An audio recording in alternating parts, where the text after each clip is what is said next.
Ministry of Health, UNICEF, and World Health Organization.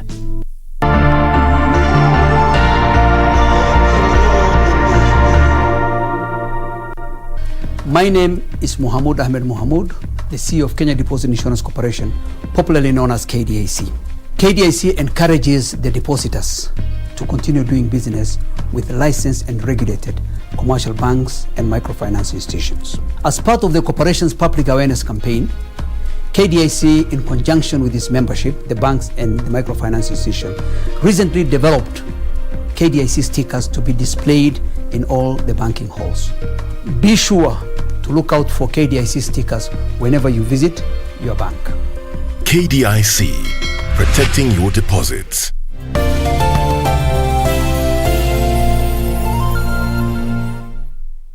In 2016, the government enacted the Community Land Act to enable local communities for the first time in history to register and own land. Has the law been fully implemented? If not, what are the challenges? Join me, Tom Boyer, this Monday in the Perspective segment as we engage National Land Commission Chairperson Gershom Otachi, only on KBC Prime Edition.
Welcome to Sunday Express. Tonight we have your usual political dose. What politicians have been doing across the country today, right here on Sunday Express.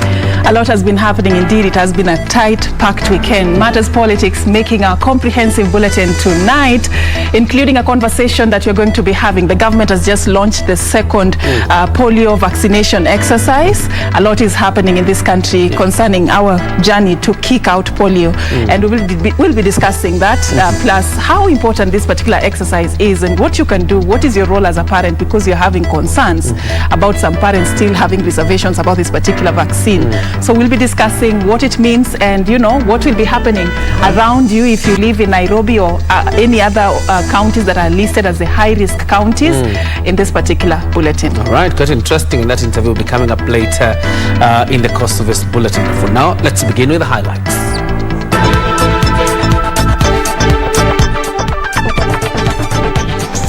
Deadly fuel explosion. 13 people die after attempting to siphon fuel from an overturned tanker along the Kisumu-Busia highway. Kuna watu hawataki vijana wapate nafasi ya kufanya kazi. Kuna watu hawataki tuondoe umaskini. Kwa sababu wako na biashara na umaskini, wanataka watu wa kuwapigia makofi na kuwaabudu. Sema wale vijana ambaye wamemaliza vyuo vikuu, mwalimu, ile pesa ambayo walikuwa wamepewa kama mkopo ya kulipa karo katika chuo kikuu, wasilipishe mpaka baada ya miaka 4, ikiwa kama wamepata kazi, mpata ajira sawa sawa. Haya ndio naona hao jamaa wanapiga. Scramble for political space. Leaders trade accusations over Kenya's unmet development goals. Kicking polio out of Kenya. Vaccination drive gathers momentum amid calls on parents to back Kenya's war against polio.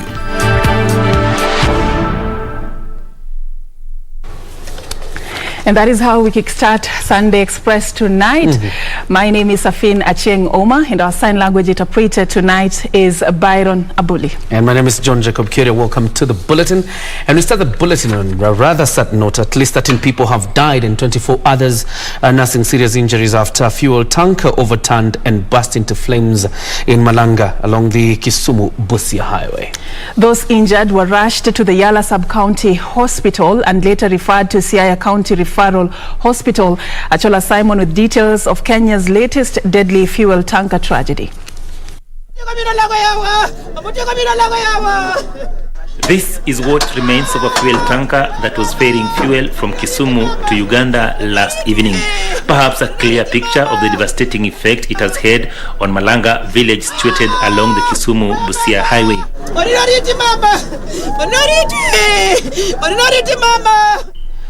Wananchi wakakimbilia kwenda kutoa mafuta. Wakati wanaendelea kutoa mafuta, lori lilipuka na papo hapo wananchi 13 wakapoteza maisha kwa hapo sehemu ya ajali. Watu 5 sasa hivi wamelazwa kwa hospitali ya Yala Sub-County Hospital na watu 19 wamekuwa referred to Siaya Referral Hospital. Kwa jumla tuko na watu 13 wamefariki na watu 24 wale wamelazwa. Heaps of bones and burnt clothes strewn all over, depicting the struggle for those who came to siphon fuel went through. Locals conversing in harsh tones, some of them feeling lucky to be alive. Lakini mostly wale tuko nao hospitalini ni watoto kati ya miaka 10 mpaka 16. Bao unaona ni watoto ambao bado ni wa shule na labda ni kwa sababu walikuwa wamefunga shule hasa watoto wako nyumbani. For some youth, however, the horror that is still fresh in the minds of everyone here appears too little to discourage them from vandalizing the wreckage. Na ningependa bado kusihi wananchi waache tamaa ya tupesa kidogo ambayo inapotezea maisha. Locals say they had a loud bang at around 10:30 Saturday evening and rushed to see what was happening. Driven by the prospects of making some extra cash, some dashed for containers to siphon fuel gushing from the overturned tanker. What followed was a loud blast that had devastating effects on the village. Margaret Ouma lost 3 of her loved ones in the inferno. Wawili ile wamekufa na mmoja ameumia. Ouma is yet to come to terms with her loss. Just meters away, Stephen Achieng too is mourning his wife. Mimi kurudi tukakutana naye tena kama anakuja ananifuata. Yaani anakuja na nini na mtungi, tukapatana naye akiwa amebeba mtungi kwa mkono akiteremka huko chini. The latest tragedy occurred just 10 kilometers from Sidindi, where another deadly fuel tanker accident occurred decades ago. A village in mourning. Most homes here in Malanga village along Kisumu-Busia highway have either lost their loved ones, they are searching their loved ones, or they are nursing their loved ones injured in the inferno. Achola Simon for Sunday Express from Malanga village, Siaya County. A really sad turn of events there. Our condolences to the family of those who have lost their loved ones in this particular incident. Now, moving on from that sad report, we now move into matters politics. Deputy President William Ruto has sustained his attack on ODM leader Raila Odinga, while at the same time defending his bottom-up economic model. Speaking in Kwale County, Ruto accused the ODM leader of sabotaging the Jubilee's development agenda through the handshake. The Deputy President said his agenda focuses on empowering the youth to revive the economy. Have a look. The Deputy President's day 2 of his coastal tour featured a church service in Kwale County and a roadside address in Kilifi County. Ruto drumming support for his bottom-up economic model, saying his main agenda is to empower the youth. Wakati mnasikia tukisema bottom up, hiyo bottom up ni kwa sababu hivyo ndivyo Biblia inavyosema. Ukisoma kitabu ya Zaburi 113 mstari wa 7 na 8, neno la Mungu linasema Mungu humtoa mtu mnyonge mavumbini, na huyo Mungu humfanya mtu maskini na fukara wakaketi meza moja na wafalme. The Deputy President hit out at ODM leader Raila Odinga, saying the handshake between the president and the opposition leader sabotaged the Jubilee government's development agenda. Wakakuja wakasabotage ile mpango ya housing ambayo ingepatia vijana kazi. Wakasabotage ile mambo ya agro processing value addition na mambo ya kilimo. Wakasabotage maneno ya universal health coverage, wakituambia ati kubadilisha katiba ipatikane vyeo na kugawana mamlaka ni ya dharura na ni priority kuliko kupatia vijana mamilioni kazi. MPs accompanying the deputy president expressed confidence that Kenyans will vote in the deputy president as the next president. Mliona juzi tulikuwa na uchaguzi huko Kiambu. Uchaguzi mbili, moja mwezi ya 5 huko Juja na ingine hapa Kiamba juzi. Tukapatiwa maneno. Ati sijui hapa ni wapi, sijui ni bedroom ya nani, sijui ni kitchen ya nani. Lakini mliona mchana shetani akiaibishwa. Upepo wa siasa katika nchi unaenda ukibadilika. Tunaomba watu wa Mombasa, watu wa huku, msikie maombi. Ruto antuita tujenge naye nyumba mbiti ya UDA. Yakileta simiti, sitapeleka mabloki, sitatoka huku. Tunataka kukuhakikishia tutasimama na wewe mwaka wa 2022. Kevin Washira, Sunday Express. It's that season again, so let's still stick with politics. And ODM leader Raila Odinga has hit out at the opponents of a Building Bridges initiative, calling them selfish and liars. Odinga says the lies being peddled around by anti-BBI crusaders are unforgivable and only aimed at serving partisan interests. The ODM leader has, in the meantime, said Kenya needs to identify and nurture the innovative skills among the youth if the country is to industrialize. Raila Odinga says leaders who oppose the 2010 constitution are the same ones going around the country lying that the BBI is proposing the creation of positions for individuals. Odinga chided BBI opponents for being against the enhancement of county fares from the current 15% to 35%. Sema wale vijana ambaye wamemaliza vyuo vikuu walimu, ile pesa ambayo walikuwa wamepewa kama mkopo ya kulipa karo katika chuo kikuu, wasilipishe mpaka baada ya miaka 4 ikiwa kama wamepata kazi, mpata ajira sawa. Alafu tumesema tunaleta hazina nyingine ya vijana ya kusaidia vijana na akina mama ambayo wanaweza kwenda pale na kuchukua mkopo, hawalipi riba au chochote mpaka baada ya miaka 7. Hii vile vile imependekezwa katika BBI na bunge ya juu na bunge ya chini, yani county assembly. Haya ndio naona hao jamaa wanapinga. Earlier, the ODM leader took to social media to urge Kenyans to identify and nurture the innovative skills among the youth if the country is to industrialize. In an open letter to Kenyans, Raila said Kenya has not done well in identifying the creativity among the youth and subsequently turning passions into professions. Caroline Kamau for Sunday Express. And now the National Super Alliance is ending the weekend more divided, with the Amani National Congress leader Musalia Mudavadi declaring that NASA is now a thing of the past.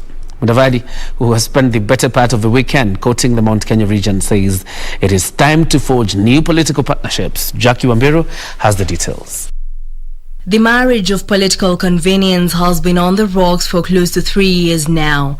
After handshake, Musalia Mudavadi, Kalonzo Musyoka and Moses Wetangula appear to have each taken their respective routes away from Raila Odinga.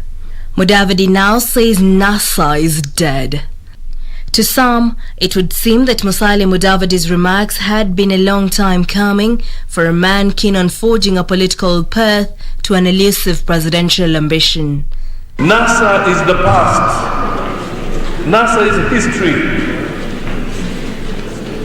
It is the past. Let us now move forward. Let us move forward. Let us build new partnerships. Across the mountain, the Wiper Party is also busy disentangling itself thread by thread from the National Super Alliance. Kalonzo and his allies have been keen on forging their own political path, independent of what they have termed as empty political promises by those keen on riding on the back of the region to the presidency. Tumesaidia mzee Moi, miaka mingi, tukakuja tukasaidia mzee Kibaki, miaka mingi, tukakuja tukasaidia Raila mara mbili, tukaanguka naye mara mbili. Safari hii tumesema hakuna mtu tunasaidia. Tumeamua hakuna mtu tunasaidia, afadhali tuanguke sasa peke yetu. In the Rift Valley, another divorce is looming. A long-standing KANU stalwart now says his thumb may be up in the Jogoo party. West Pokot Governor John Lonyangapo says he will defend his seat on a new political party. Ingine ananiambia, si bwana, wewe sasa usipoingia hii chama kubwa utakuwa unaenda wapi? Si utaanguka tu kama si kuanguka kwa kuingia chama ambaye alikuwa amefilisika kama KANU.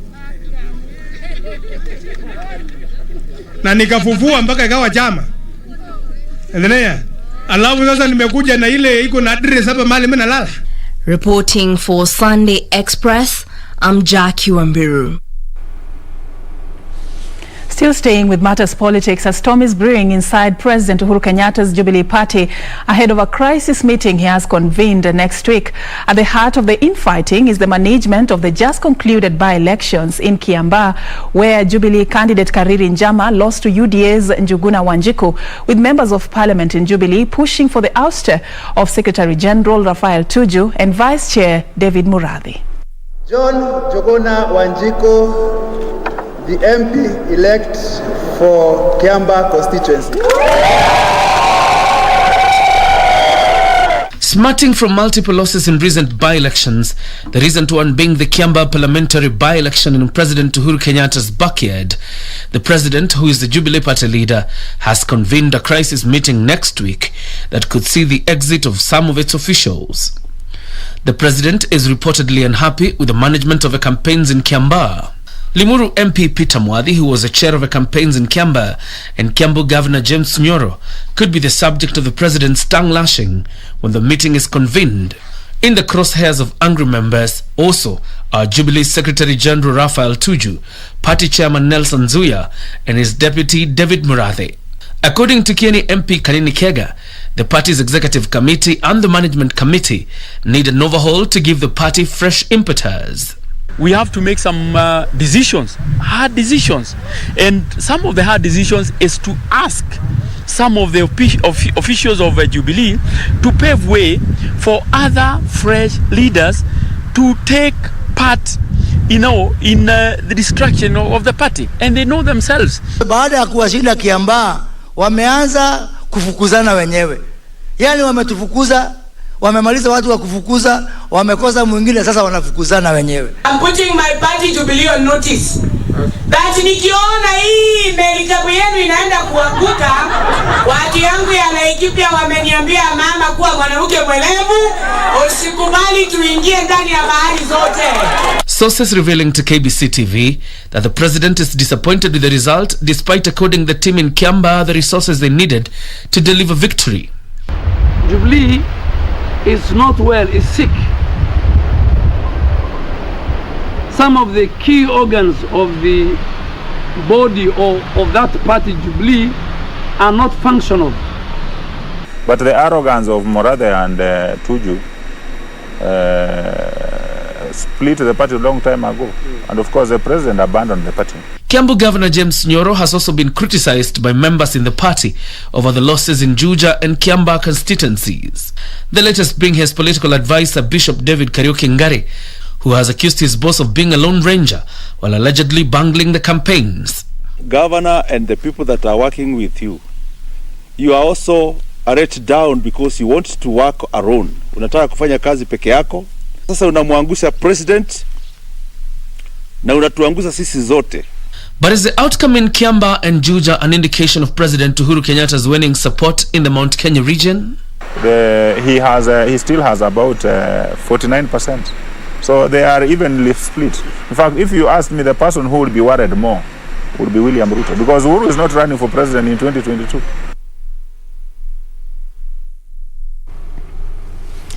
called a post-mortem. It looks like it's not over yet. No, it's not. I don't know. Jubilee has its own problems. NASA has its own problems. I don't know, probably one day we need to have a conversation on political parties and ideologies and whether we have political parties really focused on addressing problems of Kenyans. So political vehicles or political parties are special machine vehicles meant to propel one to a leadership position. Then after that, we'll dump it and get another. These political marriages, what is in it for us as Kenyans? A very important conversation we should be having in the near future. We're going to be taking a very short break right here on Sunday Express, but remember that conversation we'll be having concerning the ongoing polio vaccination exercise in the country. I'll be engaging Lilian Mutua, the head of health promotion at the Nairobi Metropolitan Services Department of Health. That coming up shortly. Stay with us. All right.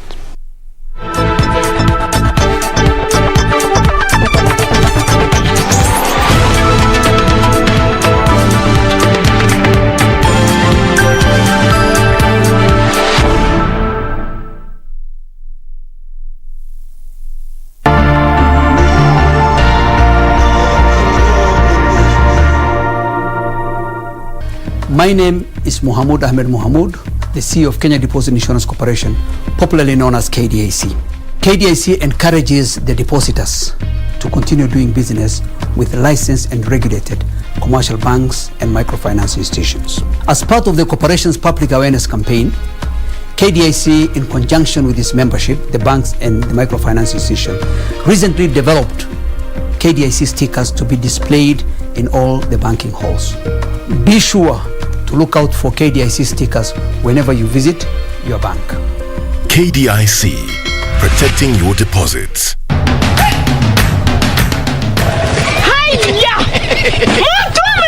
Ala! Nissan Serena ndio hii. Na unaweza kuwa wewe ndio tunapikia simu. Kodi ya Nissan Serena ni NS. Alafu kisha kwenye amount ni 50 bob. Hii Nissan Serena tunakupatia na shilingi 50. Kujiunga na QuickBid ni rahisi. Enda kwenye M-Pesa, bonyeza paybill kisha weka business number 4032353. Kwenye account weka kodi ya bidhaa unayotaka na bid yako ya chini zaidi. Kwa mfano TV 16. Kisha weka shilingi 20 tu kama idadi yako. Weka bid yako pia kwenye www.quickbid.co.ke. Kumbuka, bid ya chini zaidi ya kipekee ndio hununua. QuickBid, bidhaa bora kwa bei ya chini.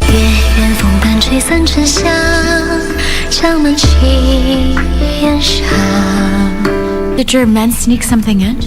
Yunza must be kept in a secret place and under tight security after all this. But right now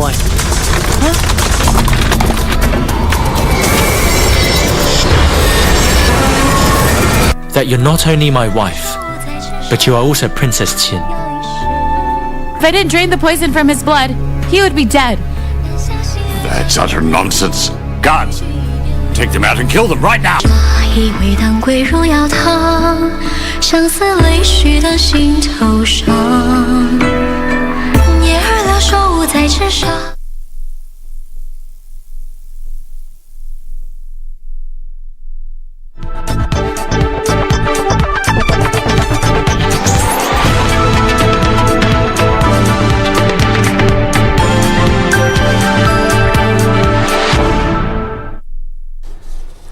Welcome back. You're watching Sunday Express. You can continue speaking to us on our social media sites at KBC Channel 1, at KBC Channel 1 on Facebook, at Kioria, and at Serfine _Achieng. And now we'll head over to our preamble to the interview we'll have tonight. Serfine. Indeed, reluctance by residents living in gated communities to provide access to their children has been identified as one of the challenges affecting the ongoing polio vaccination drive in some urban centers. Despite a robust campaign on the need to have children aged 5 and below receive the important vaccine, some parents are still reluctant to welcome the exercise. And as Serfine Nairobi reports, huge population in informal settlements is emerging as another delicate balance in efforts to reach the children currently at risk of contracting polio. On Sunday morning,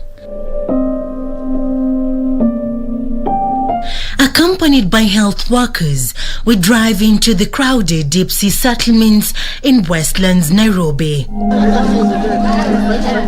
The main aim of the health workers to ensure all children aged 5 years and below are vaccinated. Along the way, we meet Kabale Kara. She says she's looking forward to celebrate Eid al-Adha, but her 5-month baby has not been vaccinated against polio. Na tunajua chanjo inaendelea mpaka mtoto akue na miezi 18. Kwa hivyo kila wakati ukipatiwa siku ya kurudi clinic unarudi. Tuko na miezi 5, akifika miezi 6 ataanza kupata ile nyingine inaitwa vitamin. Deep inside the settlement, our community coordinator Jeremiah Makori announces for more children to be brought out. Violet Ouma, whose child is barely a month old, heads to the call.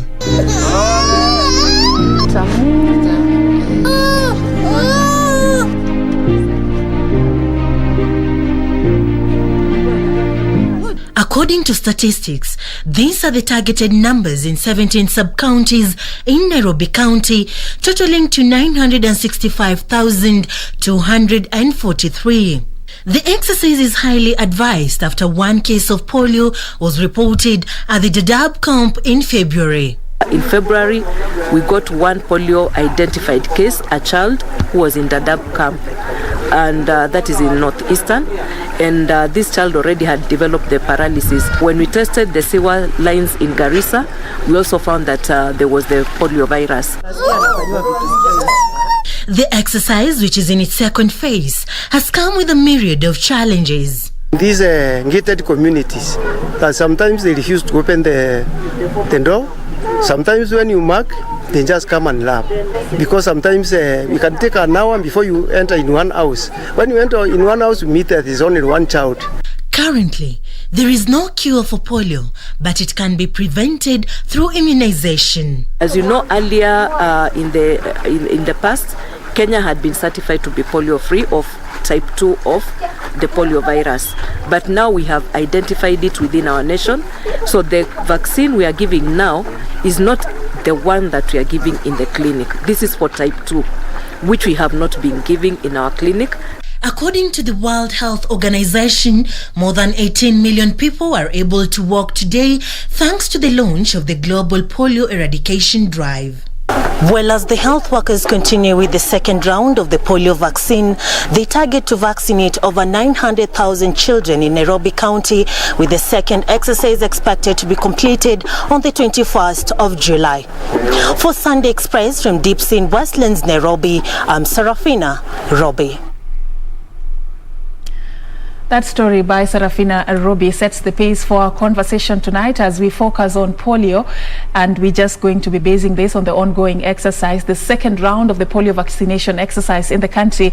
I'm engaging tonight Lillian Mutua, the head of health promotions at the Nairobi Metropolitan Services. Thank you for creating time. Thank you. All right, so it must have been a very busy day for you, I must confess, you know, just implementing this particular program. I just want you to take us through this second round of the vaccination exercise, its main aim, because parents have been asking what's the difference with the one that took place, you know, around the month of May, and they're getting confused also with the one that took place in between, the measles and rubella, because parents are asking this knocks we constantly get on our doors. What is happening? Just shed some light on what is happening in the country right now. So we had a confirmed case of the polio virus. There's a child who had the polio, infected with polio in Kakuma camp in Dadaab. And when this happened, we normally do surveillance in the environment by taking samples from the sewer system, and more virus was picked in Garissa as well as Mombasa. We have what we call the notifiable diseases, which when it happens, the World Health Organization alerts all the other countries so that people can be on alert to check whether there is more transmission. So when this happened, then we were alerted that we are supposed to do a polio campaign so that we can also negate the further spread. As you know, Kenya was also certified to be polio-free a while ago, and not only Kenya, some other countries too.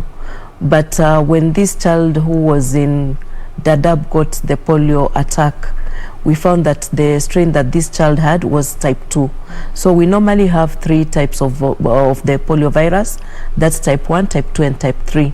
So when we are giving the routine vaccines in our clinics, the vaccine, the oral drops that we are giving currently is only for type 1 and for type 3, because type 2 was not within the virus. Yes. In our country. So when this child was found to be having it, the vaccine that we are currently giving, the one we gave in May and the one we are giving right now, it's against the polio type 2.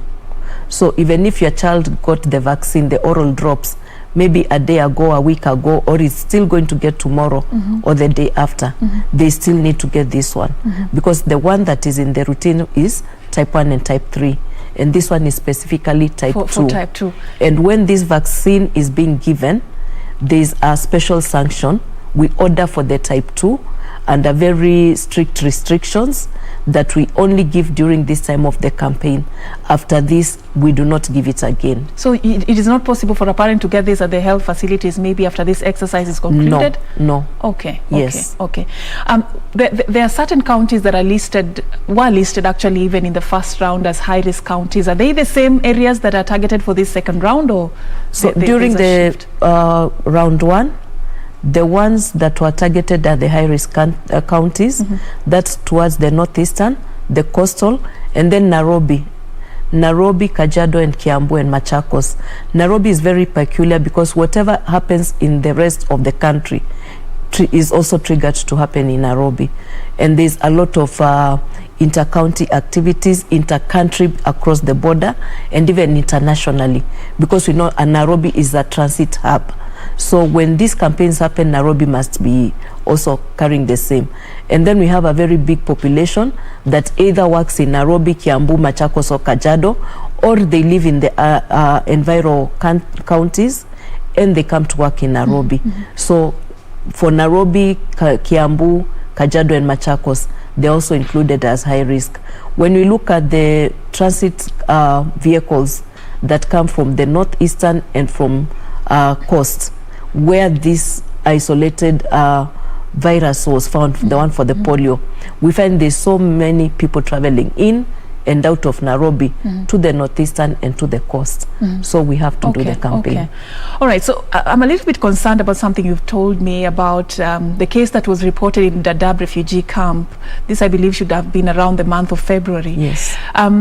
And also, we are coming from a background of having been declared polio-free by the World Health Organization in the year 2020. Should we be concerned about importation of this virus? Because you're saying it was type 2, and it's not very common in our country. Should we be concerned about what could be happening between Kenya and the neighboring countries, even as we progress in kicking off? We are normally at very high alert, especially when we look at what is happening in the other bordering countries. You find that they are not very stable. There's insecurity. Some of them, they have their war-torn zones. And when this happens, it means also their health systems are not happening well. So you'll find that at times when we are doing these campaigns, other countries across the border are also called to do the same campaign. And not only because of this case that was coming from across the border, we can look at our own data for the routine immunization.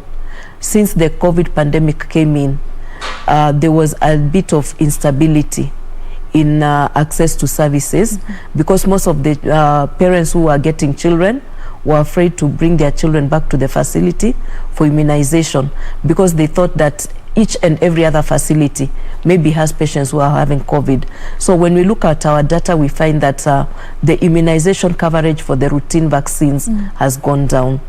What I'd also say is that as much as some parents will say that my child has finished the schedule, there is no measure for us to see how much of the immunity the child has developed. So it's very important that anytime there is a campaign, you should bring your child forth. I know in March we had the polio campaign. In June we had the measles rubella campaign.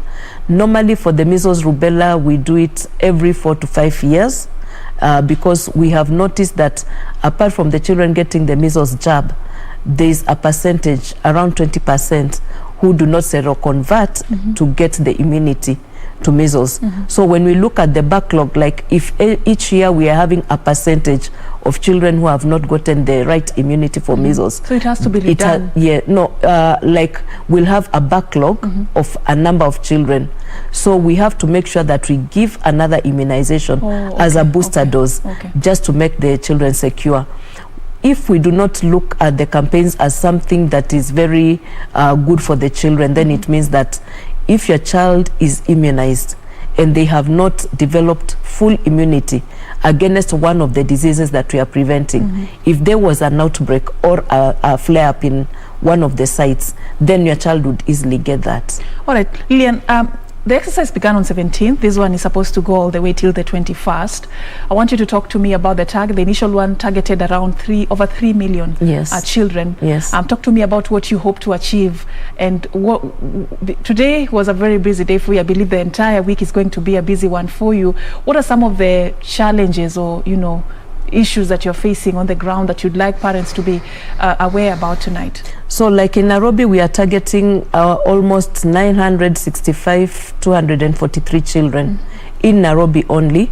And Nairobi has 17 sub-counties. So each sub-county has a target to make. And at the first day, because this was a weekend, and also the schools are closed, yes, by today morning, we knew that we'd already reached 35% of the coverage.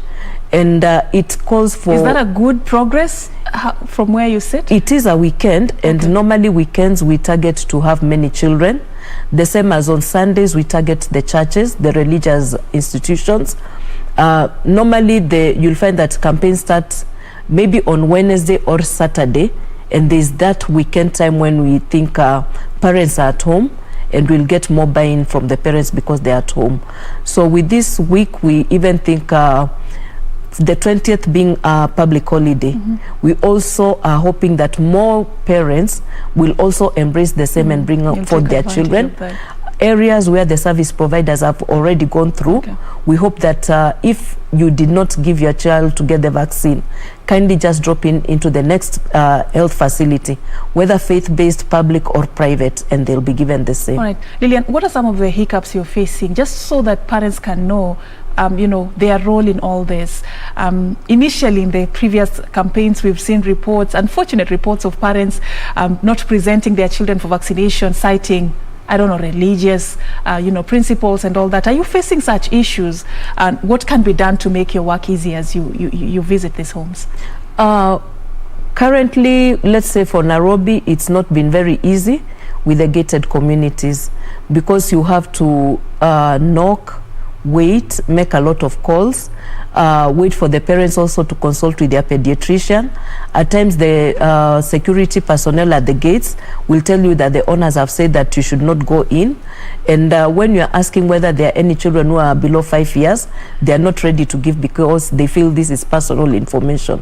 So in other households, also in some parts of Nairobi, you find that we've understood the norms and the cultures of our people in Nairobi.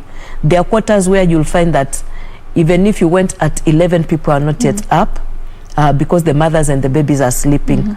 And normally we have the public address system, we have the megaphones, we have people knocking on the houses because it's door to door, but it takes a very long wait. We're also having a challenge in Nairobi where we find that we are having the high-rise buildings. Like in places like Kisili, you'll go to some high-rises where you can maybe go up to the 12th floor, and you are climbing without a lift. The steps are very steep. It's the whole day. Yes, and then in one floor you'll find even there are about 20 households, and you have to knock each household and stand and wait for almost close to more than 20 minutes. So it brings a lot of us just to work with passion and commitment, and it calls for endurance. All right. In Nairobi, and I believe other parts of the country where there could be some security concerns, maybe that could be one reason why parents are a bit skeptical about this. How should I identify somebody who is accredited to do this? Who are doing this campaign, you'll always find we have a yellow bib like the one I'm having, and we have some identification tags like this one. So everybody who is doing the exercise has this bib and has this around their neck. We normally walk in pairs. That is the vaccinator and a guide, and the guide is from the community and is able to understand and navigate through the community because the service provider does not come from that community. Normally we are engaging our community health volunteers, and we also engage community owned resource persons. Like if it is a close community, we've also find it very wise to tap upon one of them to accompany us into their community.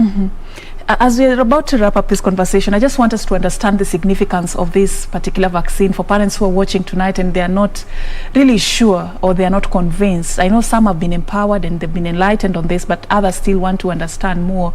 How does it work? Why is it important? Just generally, why is it important for every parent or caregiver to ensure that their children under the age of 5 years at least get a full dose of the polio vaccination?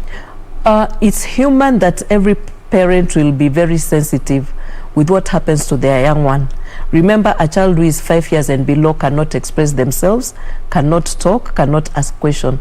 So it takes the parent or the guardian to make decisions for them to get this vaccine. What I'd say is that through the World Health Organization, through Ministry of Health, these vaccines have been already been looked at their quality, they are safe. And what I'd also like to bring out to public is that even if you're going to a high-end hospital or a high-end facility where your child is getting the vaccination, all this vaccination come through Ministry of Health. So whatever we're giving through the campaigns is not substandard or little lower of the standard. It's still the same that you will go to the private and the high-end hospitals to get. Unless you have an extra penny to spend. Yes. Which depends on you. So we are really requesting all parents to come forth, and in case your child has not gotten the vaccine on the 21st by noon, kindly just step into any of the nearest health facility, be it private, be it public, be it faith-based. All right. Or else you can still call the Emergency Operation Center number for Nairobi, NMS, tell them, or Ministry of Health, ask them where you can get the vaccine and you'll be assisted. If my son or daughter didn't get it in the first round, do they get a chance to get, can they get this second round? Is it advisable? And also, as you answer that, also tell me, in case deliberately a parent does not present their child for vaccination, is there any action that can be taken against them to compel them to do so? If your child didn't get the vaccine during round 1, we will say that it is very, very important for them to get this time, because this vaccine will only boost their immunity. As health services, our work is to deliver the health service. We are not law enforcers, and we will not hold anybody accountable to law. But remember that currently we are also working very closely with the children's services, with the national government administrative officers. So these are the people, and the child rights, and also the child services, education department. We are collaborating with the religious leaders. If you look at some of the places where we are working to, you'll find our national government administrative officers with us, the chiefs. You'll even find religious leaders working with us into the community. So if you're not allowing us to give your baby the vaccination, we can only direct them that at this household there was resistance or there was hesitancy or we were denied access, and then it's upon them to now negotiate with that household. All right. Yes. Lillian Mutua, the head of health promotions at the Nairobi Metropolitan Services Health Department, thank you for creating time for us tonight, shedding light on the ongoing polio vaccination exercise in the country. Now you know it began on the 17th. It will run all the way till the 21st. But in case you do not get a chance to have your child vaccinated during this period for one reason or the other, there's still room for you to call the NMS emergency line, and you can be able to be directed on the way forward. Thank you so much. We are going to be taking a very short break. We are coming back with more on the other side.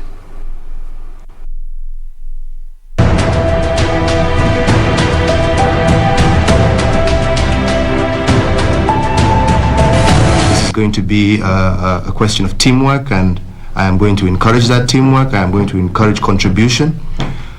I will also work very closely and liaise very closely with ministry officials, as well as the stakeholders in this industry. They are slowly signs of some recovery.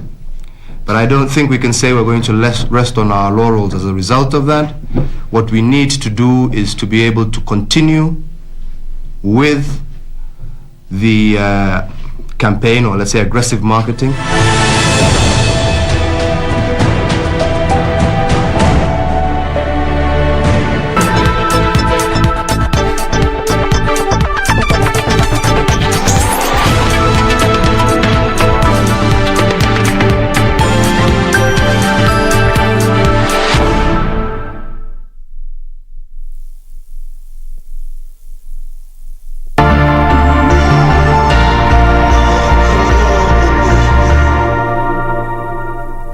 My name is Mohamud Ahmed Mohamud, the CEO of Kenya Deposit Insurance Corporation, popularly known as KDIC. KDIC encourages the depositors to continue doing business with licensed and regulated commercial banks and microfinance institutions. As part of the corporation's public awareness campaign, KDIC, in conjunction with its membership, the banks and the microfinance institution, recently developed KDIC stickers to be displayed in all the banking halls. Be sure to look out for KDIC stickers whenever you visit your bank. KDIC, protecting your deposits. Get the VIP access to the best shows on KBC Channel 1. We have something different, something special to spice you up. Get ready for new, exciting and captivating dramas. Movies. I love the smell. Comedy. I went to the popos. Huh? Drama. Did he assault the queen in my house, in my presence? News, sports and so much more. Do the things that make you happy on KBC Channel 1.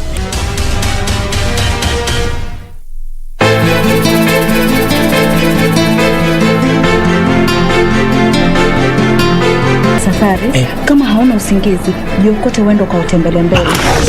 Unachokitafuta kutoka kwangu, nitakupatia sawa yako ukae mahali pako.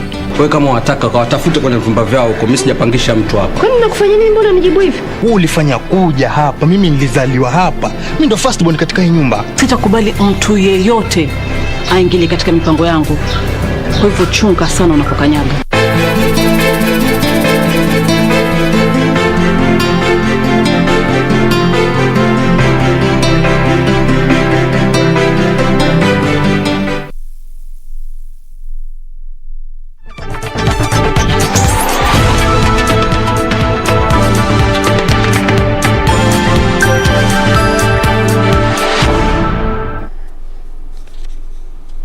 Welcome back. You're watching Sunday Express. Let's continue with the news.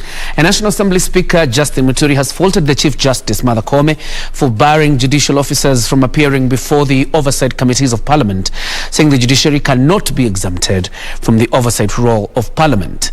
Muturi said those summoned by the Public Accounts Committee must appear before it or risk indictment for misappropriation of public funds.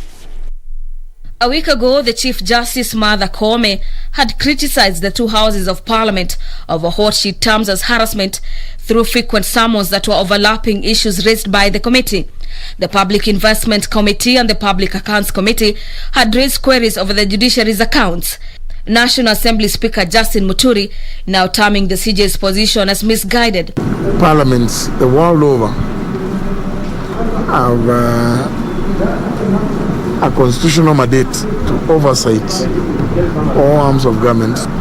It will be a sad occasion for any auditee who is reported upon by the Auditor General to choose not to present themselves before the oldest committees of Parliament.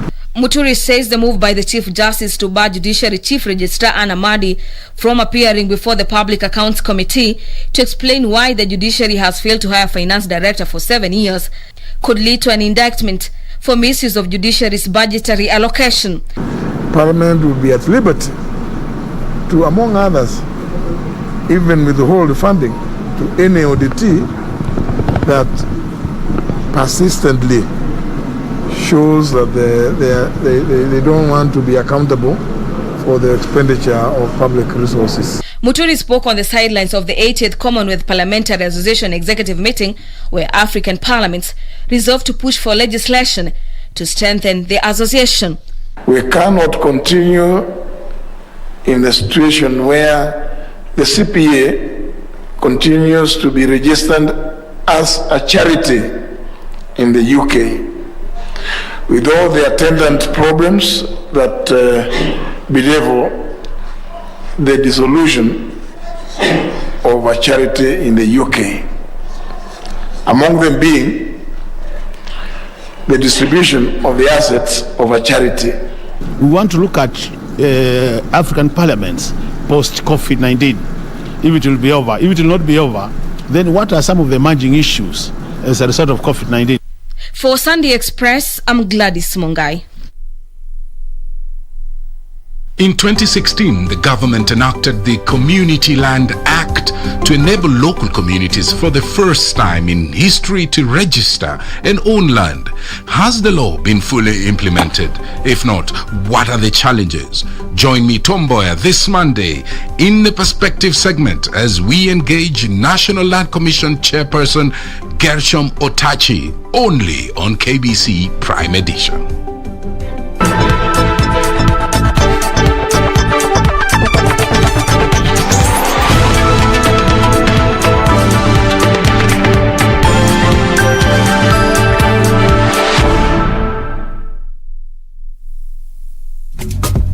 This is where it all began.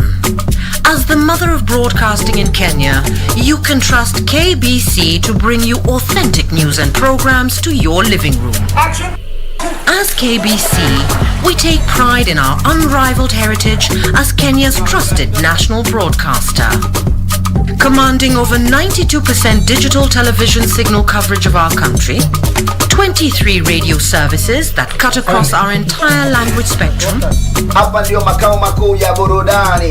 a national, regional and international digital presence backed by the most experienced and top-notch broadcast professionals in the industry. A very good evening to you. The new look Kenya Broadcasting Corporation is truly ahead of the pack. Turn to the mother of broadcasting in Kenya for stories that resonate with our identity, our aspirations as a people united in purpose. Real stories of hard work, of passion, of creativity, of big dreams. Stories that cement our nationhood. Stories that bring us together as one. We take pride in our shared heritage and destiny. KBC, informing, educating and entertaining Kenyans as one nation. KBC, Kenya's listening, Kenya's watching. Quiero amarte de una forma diferente, de otro modo. Mariana's father was the one who followed Ulysses' orders to rob the coffee and flood El Paraíso's warehouses. And she was the one who made a deal with Ulysses to make me unconscious and out of the hospital. And still, when he had me kidnapped, she even went to see me at the ranch. Are you sure about that? Yes! Hey, Esther, the Ramayan or Mariana would want to move a finger for me. Then you'll stay here for the rest of your life. No one can enter. I already told you she's waiting for me. And I already told you that she didn't tell us anything. So beat it. Your mother told me before she died that it was Lucretia who had them killed. What? Yes. Quiero amarte de una forma diferente, de otro modo, nunca igual al de otra gente.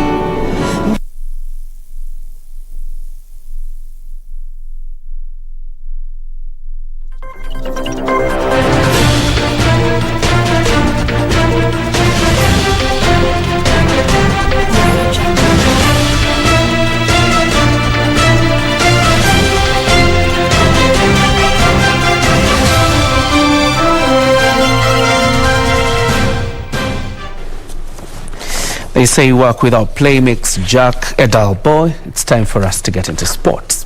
Team 23 are the winners of a 32nd edition of the Rhino Charge, Kenya's unique off-road competition held in Sabor, Baringo County. Team 23 bagged the title after raising 36 million shillings in the competition. Team 23 are the winners of the 32nd edition of the Rhino Charge, Kenya's unique off-road competition. Ultimate Bundu Fundis came second after managing to raise 23 million shillings, which will go a long way in conserving environment in major water towers.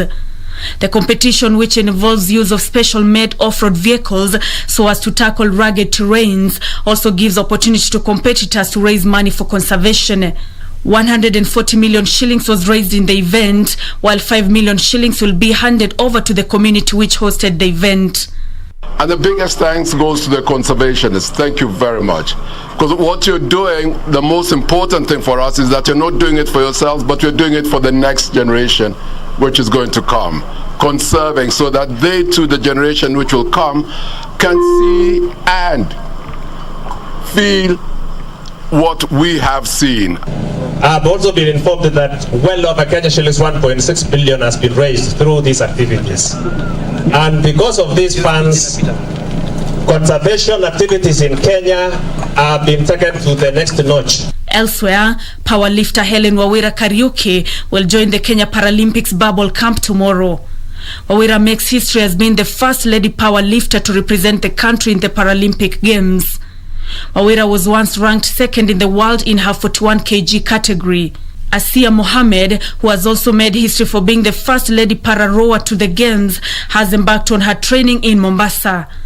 The athletics team continues their daily training at Karura and Ngong in the morning and Kasarani Stadium in the afternoon.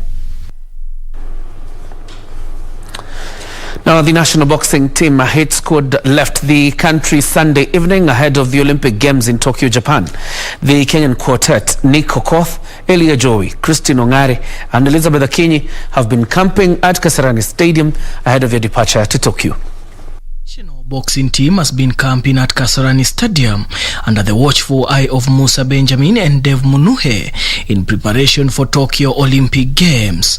Hit squad took part in the African Zone 3 Boxing Championship in the Democratic Republic of Congo in March and the Konstantin Kontrov Champions in Russia to gauge the preparedness of the Kenyan boxers. Matumaini yetu ni kwamba timu itakapokuwa katika mashindano ya Olimpiki wataweza kufanya vizuri na tunaamini ya kwamba wana uwezo wa kumaliza katika nafasi 3 bora ambazo ndio huwa zinapewa medali, na tukipata medali yote itakuwa ni jambo la kujivunia na tunashukuru Mungu. Preparation imekuwa fiti sana, kama kimimi leo kulingana na rodi zangu nimekuwa nafanya, tizi yangu nimekuwa nafanya, nimesikia body nimesikia mpaka body imerelax. Unajua ukiwa pale kwa ring kama uko fit wezi unapata unacheza na opponent coach akingangana huko chini hata kiongeo usikii. Nick Okoth, Elia Joey, Elizabeth Akinyi and Christine Ongare will represent Kenya at the Olympic Games. The Olympic Games are set to kick off on 23rd of July to 8th of August this year. Daniel Mwendwa, Sports. Another national women's basketball team qualified for the FIBA Afro Basketball Women's Championship after edging out favourites Egypt 99-83 in a final of a Zone 5 qualifiers held in Kigali, Rwanda. The Lionesses arrived back home Sunday evening. Kenya avenged the round-robin loss against the defending champions and quickly announced that intention early in the game as the tournament's best power forward, trophy winner Felmas Koranga and Natalia Akinyi scored 3 points and 2 points respectively to hand Kenya a 5-0 lead after 5 minutes. Tournament's most valuable player, MVP Victoria Reynolds, contributed 11 points to inspire the Lionesses to a 29-24 first quarter lead. Mercy Wanyama scored a total of 10 points as Kenya led 50-42 points at halftime. Egypt attempted a comeback in the third period as the centre forward Remy El Gedawi put paint to the rim 12 times of their 27 points, which narrowed Kenya's lead to 3 points for the first time in the game. But Kenya's Victoria Reynolds form proved vital as she scored 2 free throws while Natalia Akinyi added a point to cushion Kenya's lead with the scores at 70-62. Felmas Koranga and Mercy Wanyama were instrumental in the final quarter, combining to aid the George Mayenga's led Lionesses to an emphatic 99-83 full-time win. Kenya hosts Rwanda, Egypt and debutant South Sudan took part in the 5-day championship. The win ensured Kenya returned to the FIBA Afrobasket Women's Championship for the 7th time. The FIBA Afrobasket Finals are slated for September in Cameroon.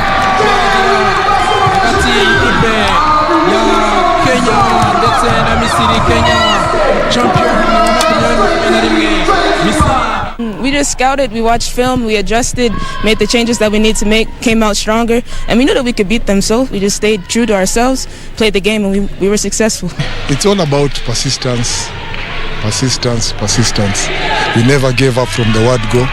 We just took the lead and ran away with the lead.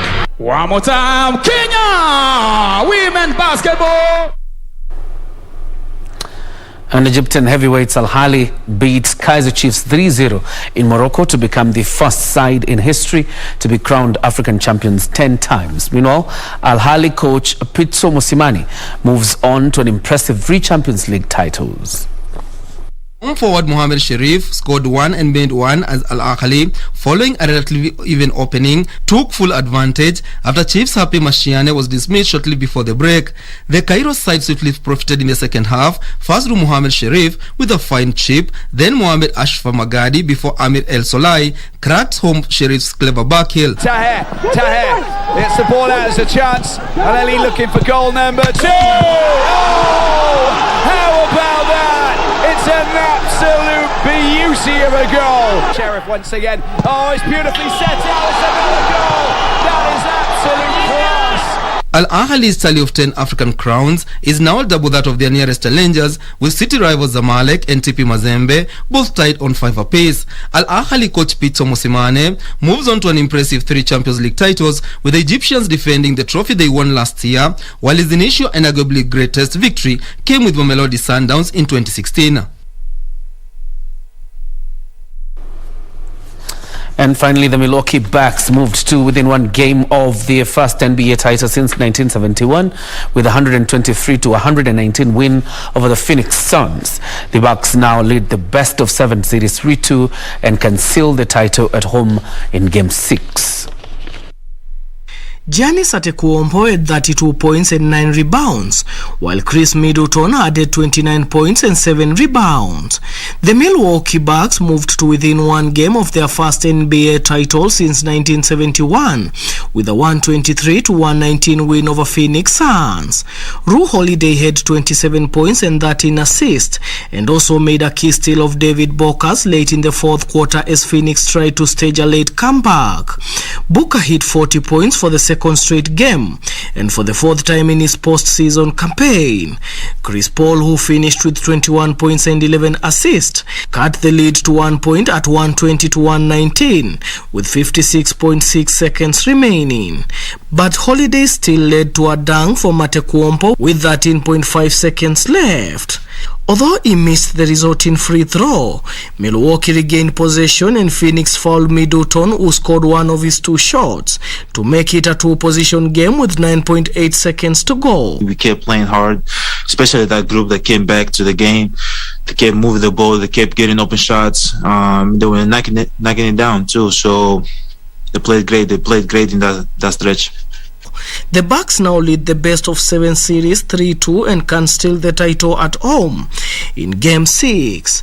Daniel Mwendwa, Sports.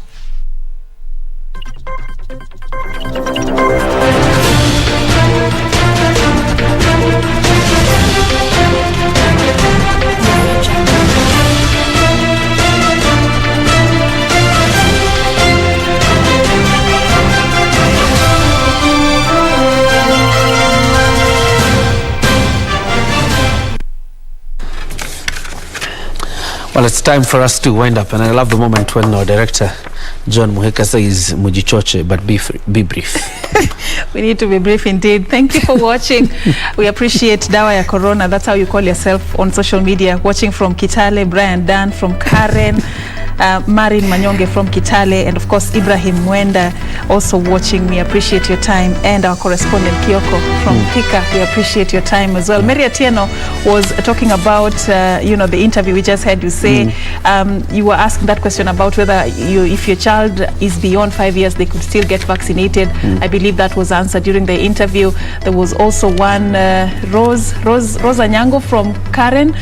You are asking whether they will be available on Tuesday this week, because that's the only day I'll be home. Yes, they will. So at least if your child has not been vaccinated, you have a chance to present them for vaccination. All right. And this is a struggle.